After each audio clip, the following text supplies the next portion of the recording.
जब मैं बागडोगरा से यहाँ आया, मैंने कल महसूस किया कि जो north eastern part of country है, जिसमें सिक्किम भी है, बाकी राज्य भी हैं, हम तो दिल्ली में रहते हैं। मुझे दिल्ली से कहाँ जाना होता है? मैं बॉम्बे अक्सर जाता हूँ, इलाहाबाद जाता हूँ, लखनऊ जाता हूँ, जयपुर जाता हूँ।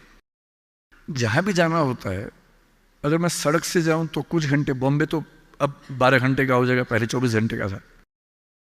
और फ्लाइट हर जगह की है, फ्लाइट में बैठे 2 घंटे बॉम्बे, 1 घंटा इलाहाबाद, आधा घंटा लखनऊ, आधा घंटा जयपुर, बात खत्म, पहुंच गए। अब मैं सिक्किम आना चाह रहा हूं, कल को शायद मैं अरुणाचल जाना चाहूं, नागालैंड जाना चाहूं, मैं बहुत आसानी से पहुंच नहीं पा रहा हूं। यह दिक्कत तो सब लोगों के साथ है। आपका दिल्ली के साथ, देश के बाकी हिस्सों के साथ कांटेक्ट इतना कमजोर है, चिंता की बात है। पर यह चिंता केवल सरकार के लिए क्यों है? एक रास्ता भी तो है। कल मैंने रास्ते में एक चीज सोची, आपसे शेयर करता हूं, शायद आप में से कोई इस रास्ते पर चलना चाहे। हवाई जहाज तो उसके लिए बहुत बड़ी पट्टी चाहिए होती है। मुझे पता है कि यहां पड़ोस में एक हमने एयरपोर्ट बनाया है जो मौसम की वजह से कम चल पाता है। हेलीकॉप्टर एक बहुत बड़ा स्ट्रक्चर होता है जिसको मैनेज करना आसान नहीं होता है। अगर आप टेक्नोलॉजी को ठीक से समझते हो तो अभी दुनिया के कुछ देशों में एक्सपेरिमेंट्स हुए हैं, एक्सपेरिमेंट सक्सेसफुल हो चुके हैं। आप यूट्यूब पर सर्च कीजिए, मिल जाएंगे आपको। क्या एक्सपेरिमेंट है? एयर टैक्सी का, हवाई टैक्सी। कई कंपनियों ने अलग अलग तकनीक से यह प्रयोग करके देख लिया है। ऊबर इस पे कुछ एक्सपेरिमेंट्स कर रहा है। हमारे प्रधानमंत्री श्री नरेंद्र मोदी की बात भी ऊबर कंपनी के मालिक से 3-4 साल पहले हुई कि ऊबर टैक्सी हम चलाएंगे, एयर टैक्सी चलाएंगे दिल्ली में जल्दी ही। दिल्ली से गुड़गांव जाने में 1 घंटा लगता है, एयर टैक्सी 8 मिनट लेगी मैक्सिमम। टैक्सी कैसे काम करेगी? आपने ड्रोन देखे हुए हैं, हेलीकॉप्टर भी तो इस तरह का ड्रोन ही होता है। एक कार जैसा इंस्ट्रूमेंट है जिसपे 4 पंखे लगे हैं, वो ड्रोन बन के उड़ता है और एक जगह से दूसरी जगह ले जाता है। बैटरी ड्रिवन चीज़ें भी आने शुरू होने वाली हैं जो कि बहुत कॉस्टली नहीं पड़ती हैं ऑपरेट करने में। मैं कल ही सोच रहा था कि नॉर्थ ईस्ट में अगर कुछ ऐसे युवा हो, कुछ सिक्किम में हो, कुछ अरुणाचल में हो, नागालैंड में हो, त्रिपुरा, मिजोरम, मेघालय में हो, और मिलके कुछ ऐसी कंपनियां बनाएं सरकार की पॉलिसी से बात करके, और मेरे ख्याल से सभी राज्यों के मुख्यमंत्री दिल्ली में बात करेंगे।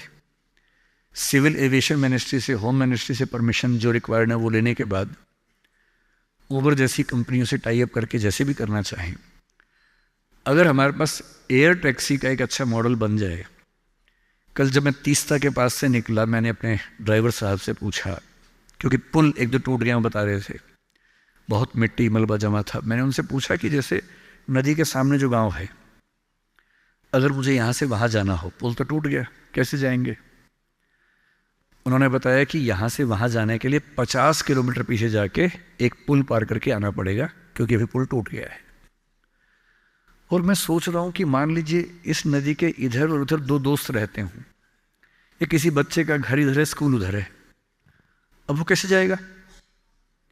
और ऐसा क्यों ना हो कि इस राज्य की भौगोलिक स्थितियों को देखते हुए हमारे पास एयर टैक्सी के छोटे छोटे मॉडल्स बहुत जगहों पर हों, जो बहुत कम फीस पर वो सारा डिस्टेंस ट्रेवल करने में हेल्प करते हों।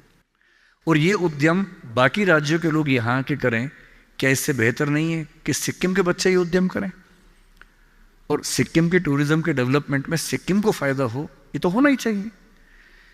इसलिए मेरा आप सबसे रिक्वेस्ट ये है, आपको सिविल सर्विस की तैयारी करनी मैं बता ही दूंगा, वो तो मेरा काम है ही, मैं रोज़ वही बताता हूँ। तो मैंने अभी तक आपके 2 सवालों का एड्रेस किया, एक अंतिम सवाल टीचर्स वाला और एक थोड़ा सा मोटिवेशन लेके बात समाप्त करूंगा, क्योंकि मुझे अंदाजा है कि काफ़ी ज़्यादा हो गया होगा, टाइम कितना हुआ मुझे पता नहीं, पर जो भी हो गया। मोटिवेशन को लेकर आपको जब भी ऐसा लगे कि आप डीमोटिवेटेड हो रहे हैं, देखिए मोटिवेशन के 2 तरीके होते हैं।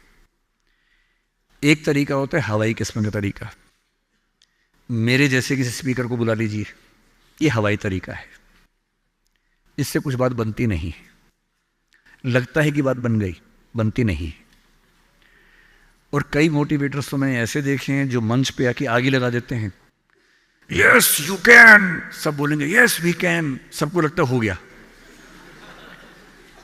वो असर रहता है आधे घंटे तक। जैसे गुब्बारे में हीलियम गैस भरते हैं, गुब्बारा उड़ता है, गुब्बारे को लगता है कि मैं तो महान हूं, मैं तो हवा में हूं, आसमान में हूं। थोड़ी देर में गैस खत्म हो जाती है और गैस खत्म होते सूख के नीचे आता है गुब्बारा। एक तो वैसा मोटिवेशन है कि मैं थोड़ी आग लगा दूं, 10 बार जोर से बोलूं, आप भी बोले जोर जोर से, एकदम खून गर्म हो जाए, आप बाहर निकले, आपको लग रहा है कि आप कुछ भी कर सकते हैं। आधे घंटे बाद लग रहा है अरे हम तो वैसे के वैसे हैं। एक तो वो मोटिवेशन है जो आधे 1 घंटे वाला होता है, उसमें मेरा कोई इंटरेस्ट नहीं है, ना मैं वैसा मोटिवेटर बनना चाहता हूं। असली मोटिवेशन कहां से आता है? एक तो असली मोटिवेशन ऐसा नहीं होता कि 1 साल में एक स्पीच सुनी, 1 साल के लिए मोटिवेट हो गए, नहीं। असली मोटिवेशन आता है जिंदगी की ज़रूरतों से, आसपास से, डेली लाइफ से आता है। और डेली लाइफ से मोटिवेशन चाहिए तो क्या करना चाहिए? ये मैं 3-4 टिप्स दे रहा हूं, आप सब इसको फॉलो करें, आपको डीमोटिवेशन कम से कम नहीं होगा। एकदम आराम से जिंदगी जीनी है, दुखी होना ही नहीं है। सबसे पहली बात, अपने आप से इतनी उम्मीदें नहीं पाल लेनी है जो पूरी नहीं हो सकती। और मैं आमतौर पर जब मोटिवेशन के लिए कोई मुझसे कहता है ना, मैं कहता हूं बच्चों को मत बुलाइए, उनके पेरेंट्स को बुला लीजिए। पेरेंट्स को समझाना ज्यादा जरूरी होता है कि बच्चों से इतनी उम्मीदें ना पाल लें कि बच्चों को जीना मुश्किल हो जाए। पेरेंट्स की एजुकेशन ज्यादा जरूरी है। भाई मैं देखता हूं मेरा बेटा पढ़ने में ठीक है, बहुत तोप नहीं है, मैं चाहता भी नहीं कि तोप बने, ठीक से पढ़ ले, मस्त रहे एकदम। पर हमारे गली मोहल्ले में कुछ बच्चे तोप हैं,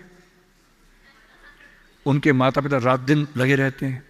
मम्मी फिर से 10th क्लास कर रही हैं, पापा भी 10th क्लास कर रहे हैं, बच्चा भी कर रहा है, रात दिन माँ बाप भी पढ़ा रहे हैं उसको, बच्चा भी पढ़ रहा है, पूरी फैमिली 10th क्लास कर रही है। और बच्चे के 10th क्लास में 99.8% मार्क्स, उसके बाद भी दुखी, 0.2 क्यों नहीं आए? और हमारे वाला 50 में खुश रहता है कि बहुत आगे, काफी है, इससे ज्यादा क्या करेंगे?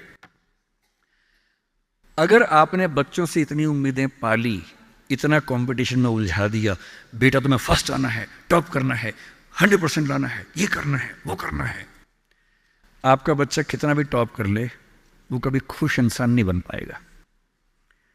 और पेरेंट्स के लिए सबसे जरूरी होना चाहिए कि आपका बच्चा खुश रहे, ठीक इंसान बन जाए, आपके बुढ़ापे में आपकी चिंता कर ले, मन ही मन आपसे नफरत ना करने लगे। जब मेरे पास बच्चे अकेले में आके बात करते हैं, कभी कभी रोते हुए बोलते हैं मुझे अपने पेरेंट्स से नफरत है, नफरत। उन्होंने मुझे एक मशीन समझा अपनी इच्छाएं पूरी करने के लिए। मेरा मन था ये करने का, धमका धमका कि ये फील्ड दिलवाई जो फील्ड मेरा स्वधर्म है ही नहीं। मैं रोज पढ़ता हूं रो रो के, मेरा मन नहीं करता पढ़ने का क्योंकि मेरी फील्ड थी ही नहीं। इसलिए आप सबसे कह रहा हूं, हर व्यक्ति हर काम नहीं कर सकता, पर हर व्यक्ति कुछ ना कुछ अच्छा कर सकता है। और वो कुछ ना कुछ अच्छा क्या है? जो आपका स्वधर्म है। इतने उम्मीद मत पालिए। मसलन क्रिकेट भारत का शौक आजकल सब लोगों को हो गया है, लाखों बच्चे क्रिकेट खेल रहे हैं गली मोहल्ले में, सबको आईपीएल में आना है, सबको भारत की टीम में आना है। पर भारत की टीम में कुल 16 लोग आएंगे, उनमें भी 11 खेलेंगे, 5 बाहर बैठेंगे। और लाखों लोग क्रिकेट खेल रहे हैं, रात दिन की टीम में आना है। ध्यान रखना है, आप जो भी रास्ता चुनेंगे उसमें सफल होने से ज्यादा संभावना विफल होने की है। इसलिए तैयारी करते हुए इस चीज की भी तैयारी करनी है कि नहीं हुआ तो क्या होगा।